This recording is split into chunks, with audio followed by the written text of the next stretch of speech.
Tuhan, kami percaya, Tuhan, kami percaya Engkau dengar setiap doa-doa kami, setiap tangisan-tangisan kami, Tuhan, setiap jeritan hati kami Engkau dengar, Tuhan.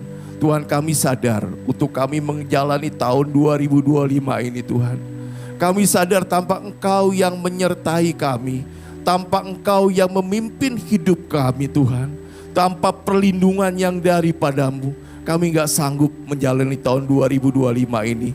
Kalau perlu Engkau sepenuhnya, Tuhan. Kami perlu pimpinan Engkau sepenuhnya di dalam kehidupan kami. Kami perlu, Tuhan, Engkau sepenuhnya, Tuhan. Jangan biarkan kami berjalan sendiri, Tuhan.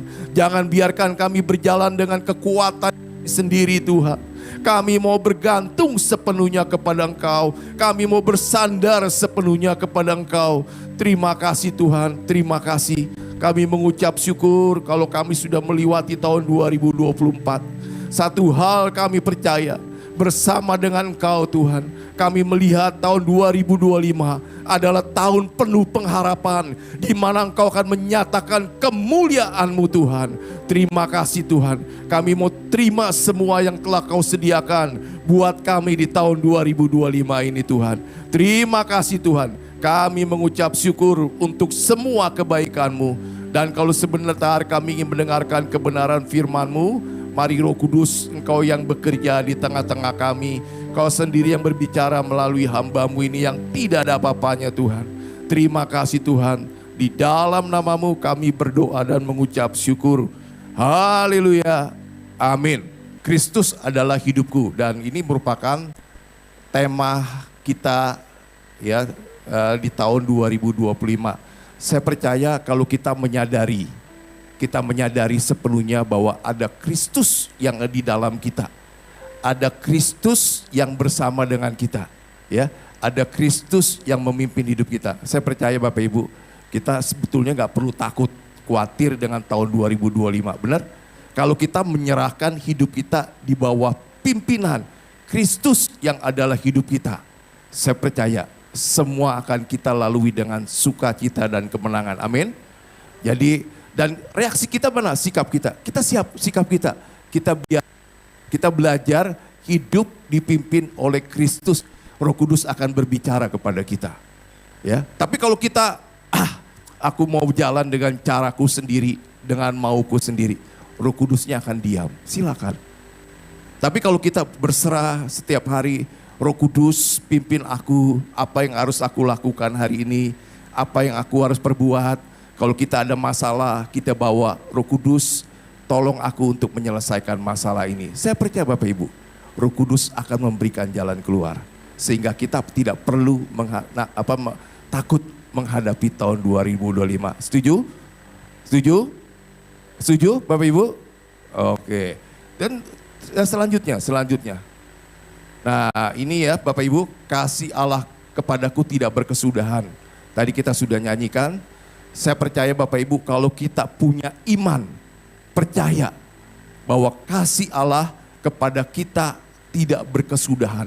Ya, saya percaya Bapak Ibu, ya, akan ada sukacita, akan ada Bapak Ibu ya, keyakinan, ya, bahwa kalau kita kasih Tuhan, kita nggak usah takut.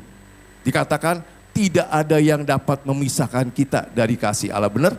Malapetaka. Kalau saya pakai istilah sekarang ya, malapetaka, megatrust, resesi, kerusuhan, apalagi Bapak Ibu, ya enggak? Kemiskinan, apapun juga tidak bisa memisahkan kita dari kasih Allah yang ada di dalam Tuhan Yesus. Amin.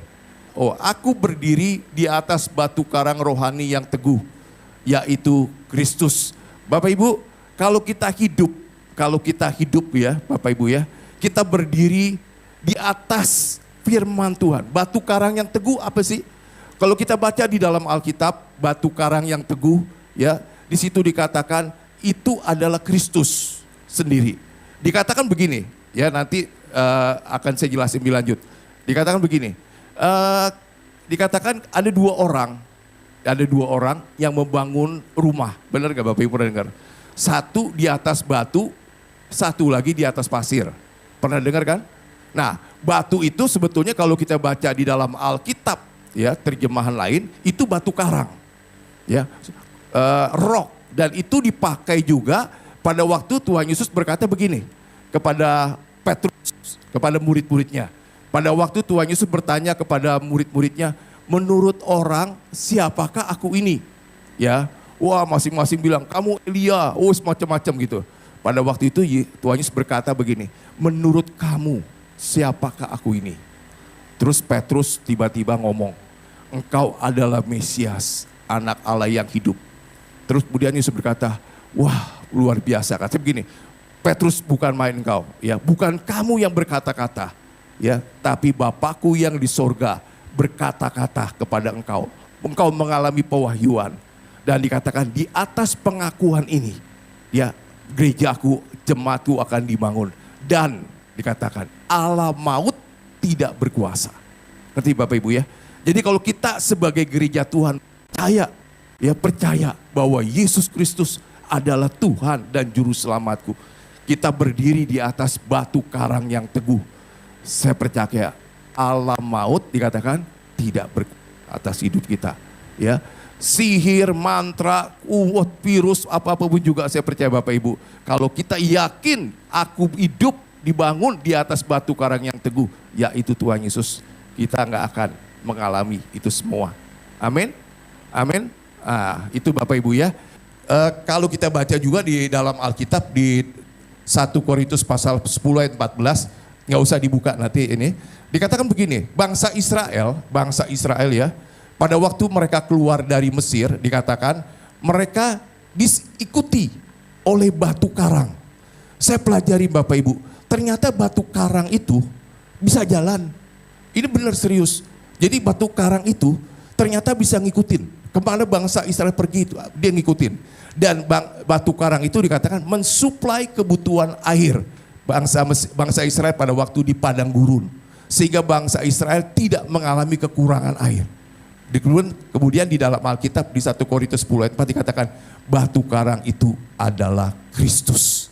Bapak Ibu bayangkan kalau dulu Kristusnya itu berserta dengan bangsa Israel, ya, pada waktu di padang gurun bentuknya batu karang.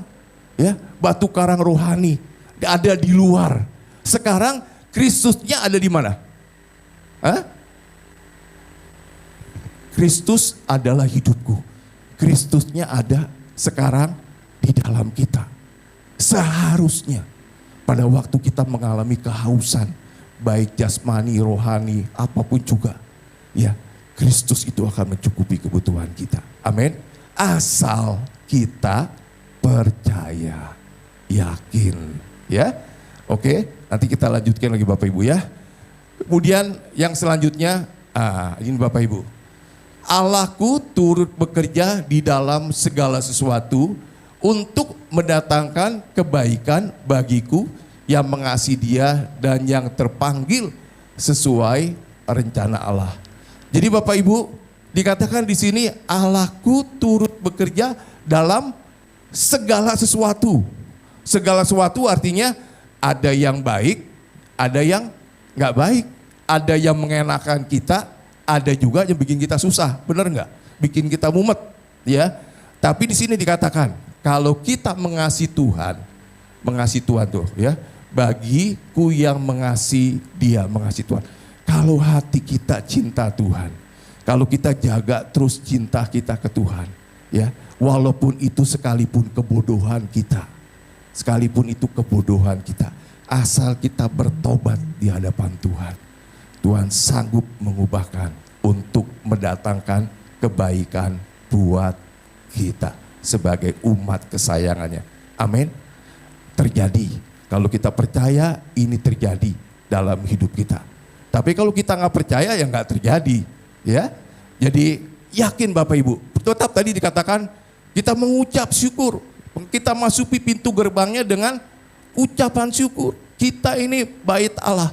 Kita harus banyak mengucap syukur. Makanya Tuhan berkata, mengucap syukurlah senantiasa.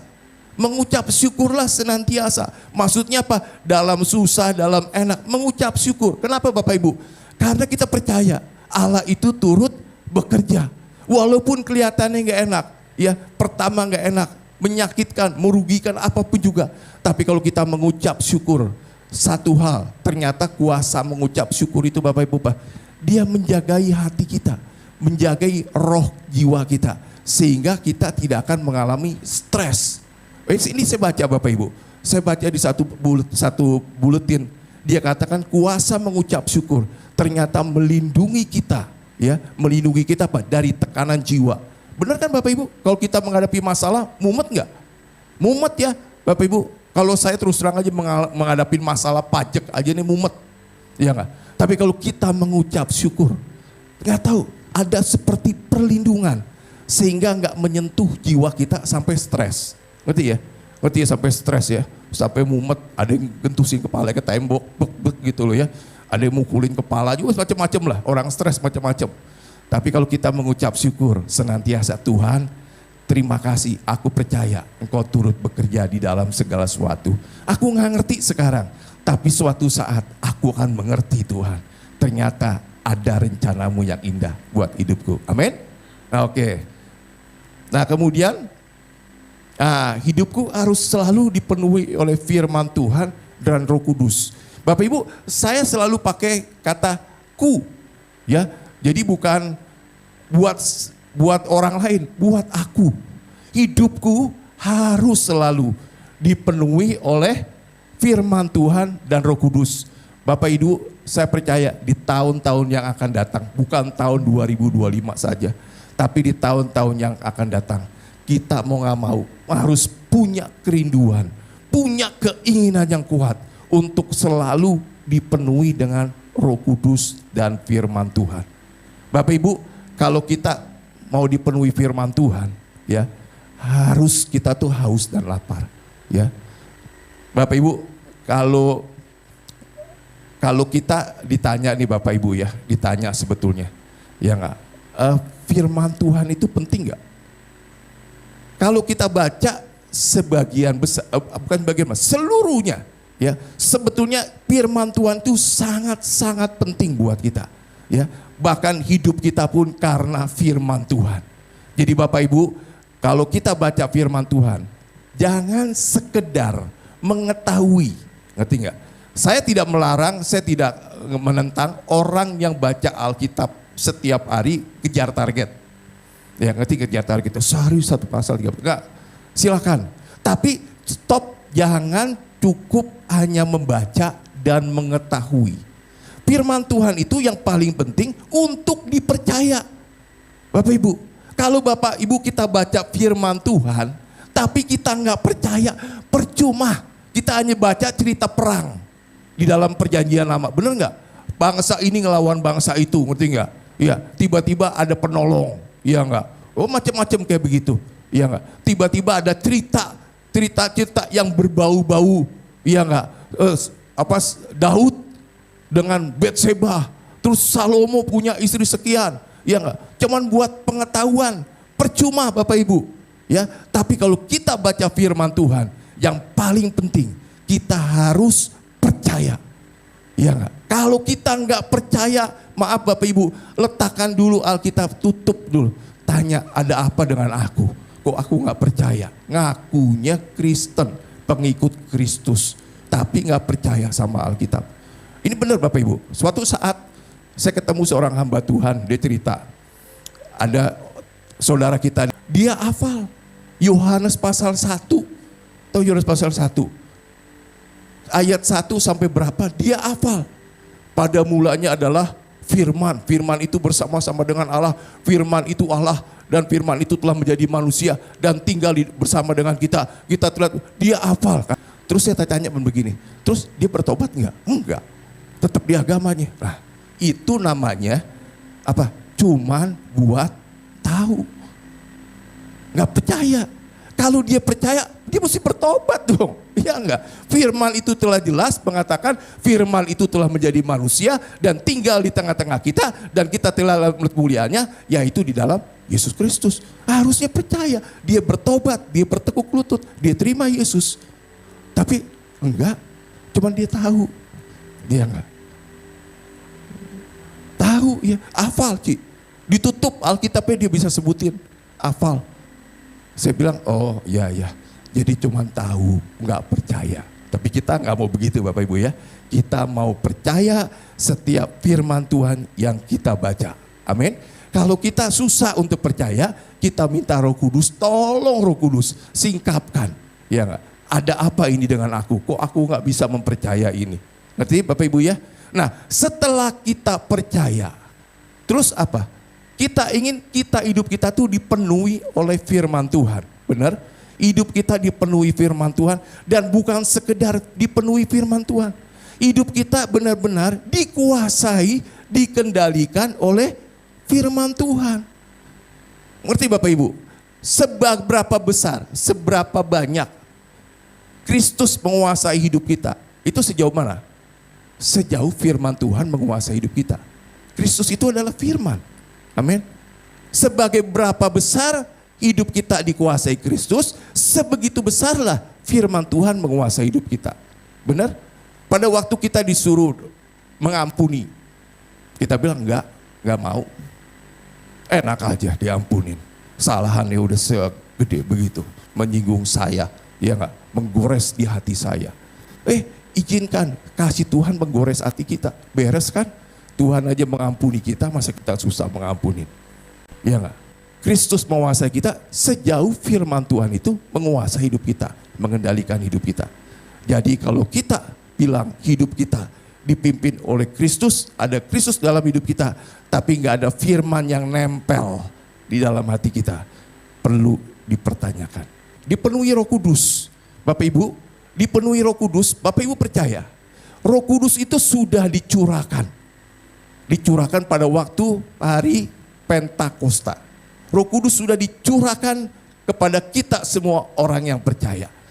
Jadi masalahnya tinggal kitanya mau terima enggak? Iya enggak? Kalau kita enggak mau terima, kita malah curiga siapa Roh Kudus itu. Iya enggak? Kemudian kita ngelihat orang-orang aja, iya enggak? Oh hidupnya dipenuhi Roh Kudus, bisa bahasa roh, tapi hidupnya masih amal bla bla bla gitu loh ceritanya ya. Iya enggak? Terus aku enggak mau. Loh, bodoh sekali. Dia mesti dipenuhi Roh Kudus, ngomongnya dia masih tinggal lakunya seperti itu. Kok kita aja nggak mau? Maaf ya Bapak Ibu, bodoh sekali. Kalau kita dikasih sesuatu yang berharga oleh Tuhan, karena dianggap itu penting buat kita menjalani hidup kita di bumi ini. Terus karena ngelihat orang-orang yang sudah dipenuhi Roh Kudus ngakunya hidupnya seperti itu, ya utang nggak bayar, ceritanya misalnya gitu ya nggak. Terus apalagi macam-macam lah, yang jelek kan biasa kelihatan banyak kan. Terus kita nggak mau, ya rugi sendiri, ya nggak? Kitanya yang rugi. Biarlah dia orang itu berurusan dengan Tuhan. Tapi aku mau Tuhan. Kalau Engkau sudah mencurahkan Roh Kudus, aku terima di dalam nama Tuhan Yesus. Penuhi aku dengan Roh Kudus. Ya, penuhi. Bapak Ibu, kalau Tuhan bilang perlu Roh Kudus, berarti memang perlu. Iya enggak? Kok kita sok-sokan? Iya enggak? Tuhan bilang, nah kamu perlu penolong yang lain di dalam kamu menjalani hidup di bumi ini. Terus kita bilang, enggak Tuhan aku enggak mau. Sok sekali. Lebih pintar dari Tuhan. Tuhan tahu karena kasihnya yang besar pada kita. Dia tahu kita butuh penolong, yaitu Roh Kudus. Jadi Bapak Ibu yang belum terima, yang belum punya keyakinan dipenuhi oleh Roh Kudus, berdoa malam hari ini, minta. Gak usah ditumpangin tangan Bapak Ibu, gak usah minta ditumpangin tangan sama pendeta, sama hamba Tuhan. Bapak Ibu, saya percaya Allah ada di mana-mana. Allah ada di orang yang remuk hatinya, ada di orang yang membutuhkan dia pasti ada. Bapak Ibu tinggal di kamar, ya gak? Datang ke Tuhan. Tuhan, aku percaya Engkau hadir di sini, di tempat ini, di kamar ini. Aku mau Tuhan dipenuhi oleh Roh-Mu. Aku buka hatiku, penuhi aku dengan Roh Kudus. Saya percaya pada waktu kita doa dengan kehausan dan kelaparan, dengan jeritan hati, saya percaya saat itu juga Bapak Ibu dipenuhi Roh Kudus. Jangan melihat kok aku dipenuhi Roh Kudus, kok aku gak ada tanda-tandanya. Teman aku waktu dipenuhi Roh Kudus gemeteran loh tangannya. Ya gak? Kok aku enggak? Udah. Ya gak? Terima dengan iman, percaya. Ya gak? Terus ambil tindakan iman. pada waktu di tempat ini Bapak Ibu beribadah, memuji dan menyembah Tuhan, Bapak Ibu angkat tangan Bapak Ibu, bilang, Roh Kudus, aku ingin menyembah Engkau di dalam roh dan kebenaran. Dan biarkan Roh Kudus ya mengalir di dalam hidup kita. Amin. Aku harus penuh dengan firman dan penuh dengan Roh Kudus setiap hari. Aku datang, Tuhan, kok lagi nggak struck nih, ada apa yang nggak beres, ya. Nah, Tuhan akan jelasin. Nah, oke, saya akan bahas sedikit tentang apa namanya, berdiri di atas batu karang yang teguh, ya. Tadi saya sudah katakan bahwa yang dimaksud batu karang yang teguh adalah Kristus, yaitu firman Allah. Dan dikatakan pada waktu akhir-akhir tahun-tahun yang ke depan, saya percaya akan terjadi banyak banjir, dalam arti banjir benar-benar banjir, ada juga banjir dalam arti kiasan. Akan terjadi banyak bencana mungkin, ya. Akan banyak macam-macam masalah yang tidak mengenakan, benar. Akan terjadi kegelapan, semakin gelap, benar Bapak Ibu. Tapi di dalam ayat itu dikatakan begini, orang yang membangun rumahnya di atas batu karang yang teguh, dikatakan rumahnya tidak roboh. Beda dengan orang yang bangun rumah di atas pasir, akan hancur, ya. Nah, Bapak Ibu, saya merenungkan ayat ini, ya. Apa yang dimaksud dengan dibangun di atas batu karang yang teguh, yaitu firman Tuhan, Kristus. Maksudnya begini Bapak Ibu, selagi waktu ini masih ada, kesempatan masih ada, ya. Saya melihat banyak dari hidup kita yang kita ini punya keyakinan. Ngerti ya keyakinan ya? Ya enggak? Keyakinan ngerti sih? Orang bilang kepercayaan boleh, keyakinan boleh, iman boleh, tapi saya menggunakan kata yang lebih bersahabat. Kepercayaan, konsep berpikir, paradigma. Banyak tuh dari kita tuh hidupnya dipengaruhi oleh itu. Ya. Dari nenek moyang katanya, dari tradisi, dari orang tua, dari tetangga, dari teman sekolah. Itu banyak masuk tuh, dari media sosial sekarang masuk. Ya, bahkan terus terang aja, media sosial itu yang sekarang saya lihat paling dominan, mempengaruhi kita. Sehingga kita bisa mempunyai pandangan negatif loh tentang seseorang. Benar nggak? Karena kita baca di media sosial. Tapi kebenarannya kita nggak tahu. Orang kita nggak pernah ketemu orangnya, nggak pernah wawancara sama orangnya, tapi karena media sosial yang kita percayai, perhatikan, media sosial yang kita percayai itu akan merasuk ke dalam kita dan timbul keyakinan, benar nggak? Ya, benar nggak? Saya ambil contoh misalnya, saya nggak suka dengan seseorang, saya masukin ke media sosial, saya banyak followernya gitu istilahnya ya, lama-lama orang akan lihat, wah ini orang begini, ya nggak? Tapi kalau kita nggak percaya nggak terjadi. Tapi begitu kita percaya akan berita, akan pendapat, akan apapun juga, dari kita baca buku, baca apa, pasti itu akan menjadi kepercayaan, keyakinan kita. Dan itu mempengaruhi hidup kita. Ngerti Bapak Ibu ya? Ngerti ya? Jadi keyakinan itu perlu. Nah, saya ambil contoh begini, ada cerita nih, ceritanya nggak terlalu serius ya. Saya lihatin Bapak Ibu terlalu serius sih. Jadi ada satu keluarga nih, ceritanya mamahnya dia tuh anaknya ini anak perempuan. Dia ngelihat mamahnya tuh kok ini keluarga sederhana, ya keluarga sederhana. Jadi dia lihat tuh mamanya kalau goreng ikan, Bapak Ibu goreng ikan, selalu dipotong dua, ikannya dipatahin, dipotong dua gitu, potong, digoreng, ya. Dia nggak pernah nanya mamanya kenapa gitu, potong dua. Dan itu sampai dia besar, dia kalau goreng ikan ikutin mamanya. Dipotong dua gitu loh. Ya enggak? Sampai dia punya anak, jadi emaknya ini kan udah punya cucu. Anak jadi apa ya, mamanya, jadi begini, mama, cucu nih ceritanya. Cucunya di dewasa tanya, "Mah, kok kalau goreng ikan selalu dipotong ya, Ma ya? Kenapa ya?" Gak tahu. Emak kamu juga begitu sih, gitu loh, ngerti enggak? Suatu saat emaknya kebetulan emaknya masih hidup. Ya, ke rumah anak cucunya, ke rumah emaknya. Mak, kalau goreng ikan Kenapa dipotong 2 sih mak? Sampai mama ikutin. Begini nak ceritanya. Mama ini kan gak punya duit buat bikin kuali, beli kuali yang gede. Beli kuali yang gede gak punya duit. Jadi kualinya kecil. Kalau ikannya besar mama selalu gunting, potong 2. Nah anaknya diberkati udah punya kuali yang gede. Tapi karena ini masuk menjadi keyakinan dia. Akhirnya keyakinan itu kan mempengaruhi sikap tindakan kita. Jadi ikut-ikutan tanpa tahu sebabnya kenapa. Untung sebelum emaknya meninggal keburu ditanya. Oh kalau gitu jelas ya sekarang pasak ikan cemplungin aja gede-gede. Kenapa mesti potong-potong gitu loh ceritanya sekarang. Ya enggak? Bayangkan pengaruh keyakinan, tradisi, turunan, bekas diturunin turun-temurun. Nah Bapak Ibu, maksudnya kita harus bangun hidup kita di atas batu karang yang teguh. Apa? Batu karang yang teguh adalah firman Tuhan. Jadi Bapak Ibu, pada waktu kita baca firman Tuhan, ini sebetulnya saat yang baik buat kita melihat. Minta Roh Kudus terangi hati kita. Adakah keyakinan-keyakinan ya atau pola pikir, paradigma atau konsep-konsep kita tuh yang gak sesuai dengan firman Tuhan? Benar gak? Kayak contohnya nih misalnya nih, keselamatan.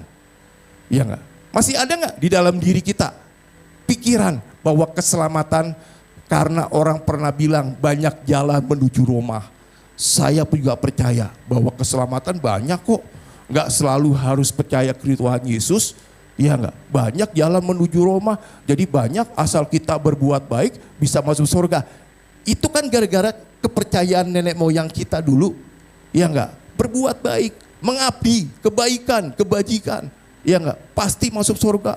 Kalau kita nanti ditimbang yang banyak, yang jelek sama yang bagus ditimbang. Kalau beratan yang jelek masuk neraka. Yang banyakan yang bagus, ya masuk surga. Ya kalau nggak masuk surga juga bawa semangka. Ya enggak, nanti depan itu dibanting semangkanya. Ya enggak, biar masuk surga. Masuk loh, benar enggak? Ada yang masuk. Jadi keyakinan kita. Padahal itu keyakinan yang salah. Keselamatan hanya ada melalui Yesus Kristus. Enggak ada jalan. Perbuatan baik kita ini dikatakan seperti kain kotor di hadapan Tuhan. Perbuatan baik kita tidak bisa menyelamatkan kita. Makanya kita diselamatkan oleh anugerah. Negeri ya? Anugerah. Anugerah itu sebetulnya kita nggak punya hak. Nggak punya hak untuk minta, nggak punya hak untuk nuntut. Tapi diberikan dengan percuma. Itu namanya anugerah. Anugerah itu diberikan buat kita. Kalau kita percaya bahwa Yesus adalah Tuhan dan Juru Selamat kita.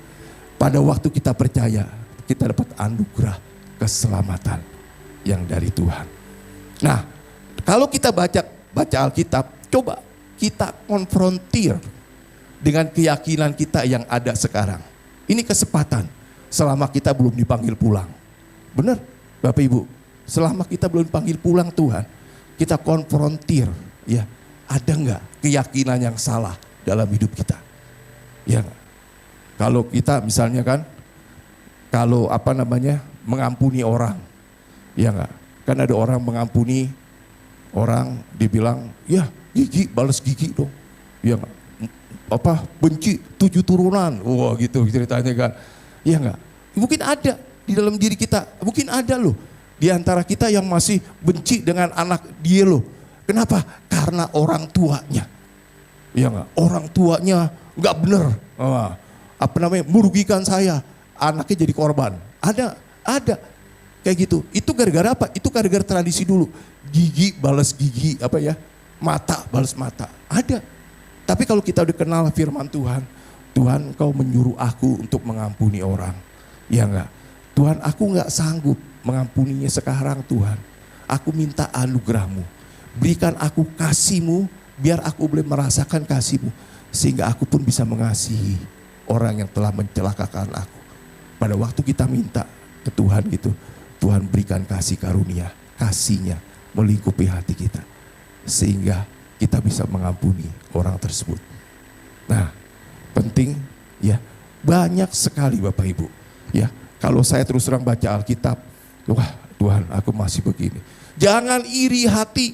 Wih, ya enggak. Orang iri hati sama juga dengan apa yang dia bilang, orang yang enggak beriman, apa ngerti enggak? Wah, kita kan paling sering gampang lihat iri hati sebetulnya kan. Benar enggak? Benar enggak? Buktinya aja, banyak kan buktinya kan. Ya enggak? Iri hati, kesombongan. Wih, ya enggak? Merasa hebat kan banyak kita. Ya enggak mau dikalah, disaingin kan ada kan. Itu kesombongan. Banyak dalam diri kita yang enggak benar nih. Ya enggak?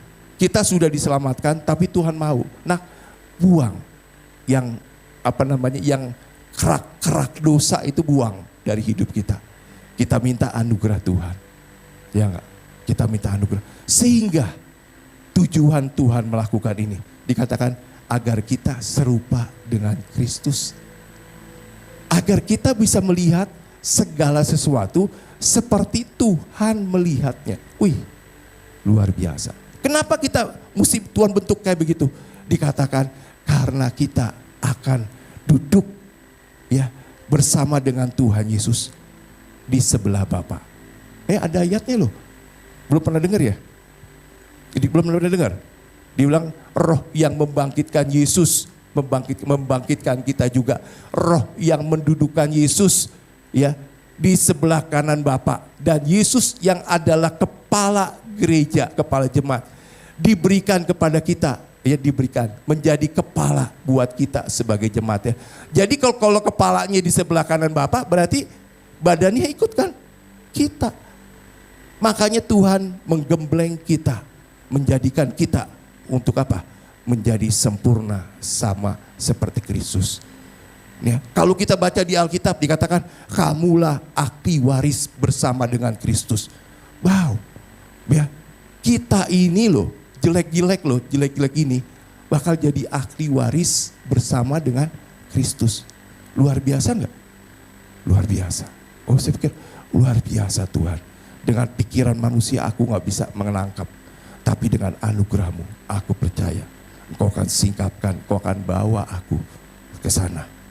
Nah Bapak Ibu, jadi di tahun 2025 ini mari ya kita jangan sekedar baca Alkitab, tapi kita juga mengerti Alkitab, kita mempercayai isinya, kita merenungkannya siang dan malam sampai itu masuk dalam hati kita.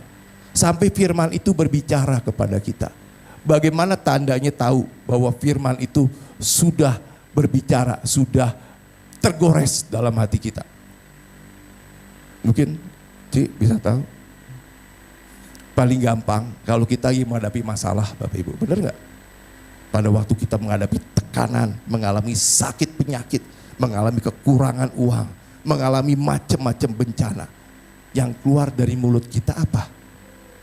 Kalau keluar mulut kita, aku memang lagi sial, aku memang apes, aku memang macam-macam. Aku khawatir, aku takut. Ya, kalau itu yang keluar, berarti firman itu belum menggores hati kita. Tapi kalau kita sudah menggores hati kita, di tengah-tengah keadaan apapun juga, kita angkat tangan kita ke Tuhan. Tuhan Engkau yang berkuasa. Aku percaya tidak ada perkara yang terjadi atas hidupku tanpa seizin Engkau. Dan aku percaya Tuhan, apapun yang terjadi atas hidupku, Engkau sanggup mengubahkan untuk mendatangkan kebaikan buat aku. Tuhan, aku mengucap syukur untuk kasih-Mu yang memelihara aku. Itu kalau sampai di tengah keadaan, ya, di tengah keadaan situasi apapun juga, yang keluar dari mulut kita, ucapan syukur. Bapak Ibu, terus melangkah, karena Bapak Ibu sudah mulai dipenuhi oleh firman.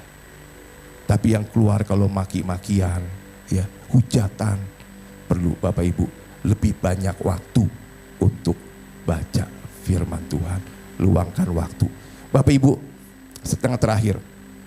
yang terakhir, Bapak Ibu, sebetulnya apa sih yang Tuhan kehendaki dari hidup kita? Ya, kalau kita baca di dalam Alkitab, kalau kita kan gini loh Bapak Ibu, seringkali kita setiap gereja gitu ya, tapi kalau kita sih enggak deh, bikin program, bener nggak? Bulan ini tahun ini mau apa? Ya nggak salah, itu bagus. Bahkan hidup kita pun mesti punya program.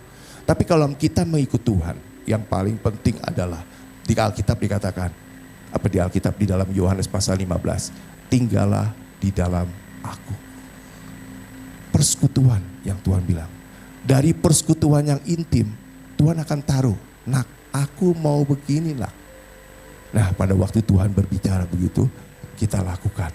Karena pada waktu kita lakukan, Tuhan memberikan anugerah, kemampuan buat kita untuk menyelesaikan. Tapi kalau Tuhan gak suruh Bapak Ibu kita melakukan, biasanya kecenderungan kedagingan.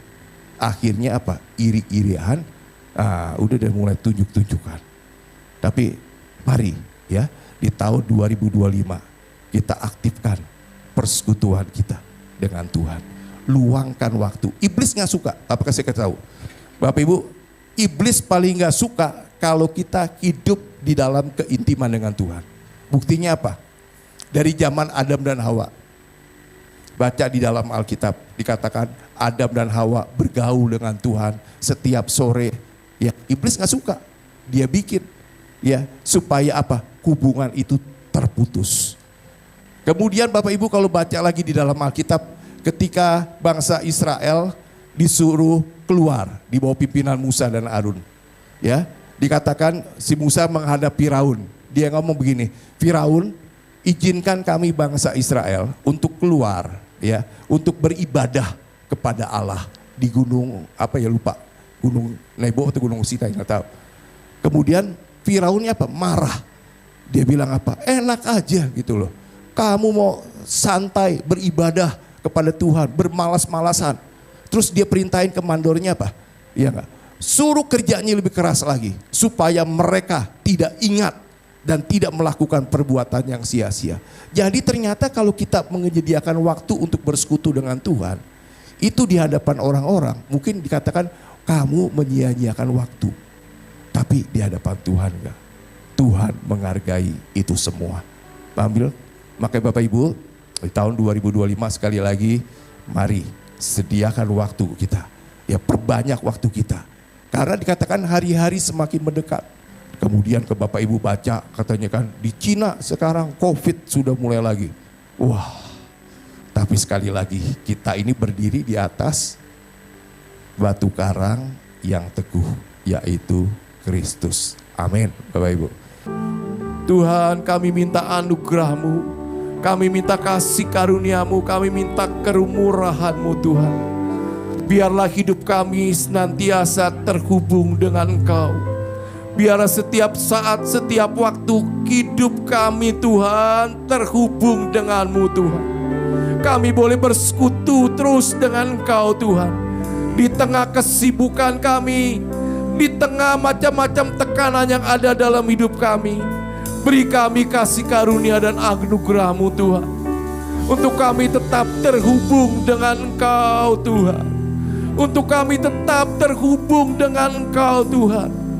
Tuhan, kami buka hati kami sepenuhnya untuk Roh-Mu bekerja di dalam hidup kami, membereskan hidup kami. Tuhan, bila ada di dalam hidup kami keyakinan-keyakinan yang salah, keyakinan-keyakinan yang keliru, keyakinan-keyakinan yang tidak sesuai dengan firman-Mu, minta Roh Kudus biarlah malam hari ini Kau angkat, Kau cabut, buang keluar dari hidup kami. Kami mau Tuhan, firman-Mu menjadi dasar kehidupan kami Tuhan. Kami ingin hidup kami dipenuhi oleh firman-Mu. Kami ingin hidup kami Tuhan dipenuhi oleh Roh-Mu sendiri Tuhan. Mari Tuhan, bukakan mata hati kami. Bukakan Tuhan mata hati kami untuk kami dapat melihat tangan-Mu yang sedang bekerja. Buat setiap kami boleh merasakan, boleh mengerti dan boleh mengalami Tuhan. Betapa panjang, lebar, dalam dan tingginya kasih-Mu yang melampaui pikiran kami sebagai manusia Tuhan. Tuhan, buat kami hari makin mengenal Engkau. Kau mewahyukan diri-Mu kepada kami Tuhan. Dan saat ini kami minta di dalam nama Tuhan Yesus, Kau angkat selubung-selubung yang masih ada dalam hidup kami, yang menghalangi kami untuk melekat kepadamu, yang menghalangi kami sehingga kami tidak bisa melihat Engkau Tuhan, merasakan Engkau hadir, merasakan kasih-Mu Tuhan. Mari Tuhan, biarlah malam hari ini Roh-Mu terus bekerja di dalam hidup kami. Penuhi kami dengan Roh-Mu, penuhi kami dengan firman-Mu. Terima kasih Tuhan, kami mau hidup kami dipimpin, dikuasai oleh Engkau sepenuhnya. Kami ingin sungguh-sungguh Kristus menjadi nyata dalam hidup kami. Kristus menjadi hidup kami Tuhan. Terima kasih Tuhan Yesus. Biarlah Kau meteraikan semua yang telah kami lakukan malam hari ini. Di dalam nama Tuhan Yesus. Terima kasih Tuhan. Haleluya. Amin.